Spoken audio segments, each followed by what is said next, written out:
പ്രേക്ഷകർ കാണുന്നത് ഇസ്ലാമാബാദിലെ കറാച്ചിയിലുള്ള US കോൺസുലേറ്റിലേക്കുള്ള ആക്രമണമാണ്. അവിടെ ആക്രമിച്ച് ജനലൊക്കെ തകർക്കുന്ന ദൃശ്യങ്ങൾ കാണുകയാണ്. പാകിസ്ഥാനോട് US കോൺസുലേറ്റിലേക്ക് നിലയാണ് ഷിയ വിശ്വാസികളുടെ പ്രതിഷേധ പ്രകടനം.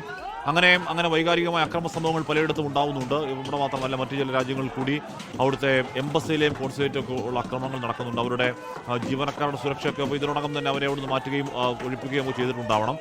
US കോൺസുലേറ്റ് അടിച്ചു തകർക്കുന്നതിന്റെ ദൃശ്യങ്ങളാണ് പ്രേക്ഷകർ കാണുന്നത്. പാകിസ്ഥാനിലെ ദൃശ്യങ്ങളാണ് കാണുന്നത്. UN കൗൺസിൽ അന്റോണിയോ ഗുട്ടറസ് സംസാരിക്കുകയാണ്. ഇവിടെ UN സെക്യൂരിറ്റി കൗൺസിലാണ്. സെക്യൂരിറ്റി കൗൺസിലിന് പ്രത്യേകിച്ച് കഥയൊന്നും പുതിയകാല ലോക സാഹചര്യത്തിലില്ല. അമേരിക്കയും ഇസ്രായേലും ഒന്നും പുല്ലുവില കൊടുക്കാത്ത ഒരു ഏതെങ്കിലും തരത്തിലുള്ള കഴിവില്ലാത്ത ഇങ്ങനെ വട്ടം കൂടിയിരുന്ന ചുമ്മാ കാര്യങ്ങൾ സംസാരിക്കാൻ മാത്രമുള്ള ഒരു സംവിധാനമാണ് നിലവിൽ ഐക്യരാഷ്ട്ര കൗൺസിൽ എന്ന് പറയുന്നതിൽ സങ്കടമുണ്ട്. പക്ഷേ യാഥാർത്ഥ്യം അതാണ്.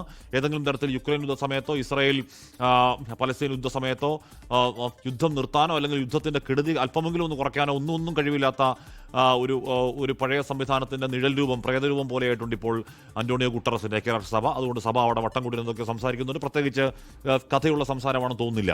ഇസ്രായേലിലുള്ള ദൃശ്യങ്ങളാണ് പ്രേക്ഷകർ കാണുന്നത്. ഇസ്രായേലിൽ ഈ പറഞ്ഞ ഇസ്രായേൽ ടെല്ലവീവിലും ഹൈഫയിലും ഒക്കെ ഇറാന്റെ മിസൈലുകൾ നിരന്തരം പോകുന്നുണ്ട്.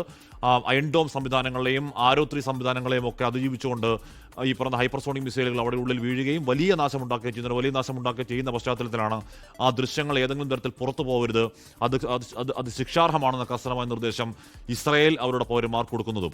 ലോകത്തെവിടെയായാലും ഏത് സമയത്തും 24 വാർത്തകളും ഓഗ്മെന്റഡ് റിയാലിറ്റി പാക്കേജുകളും എക്സ്പ്ലെയിനറുകളും വിശദമായി കാണാൻ ഞങ്ങളുടെ യൂട്യൂബ് ചാനൽ നിങ്ങൾക്ക് സബ്സ്ക്രൈബ് ചെയ്യാം.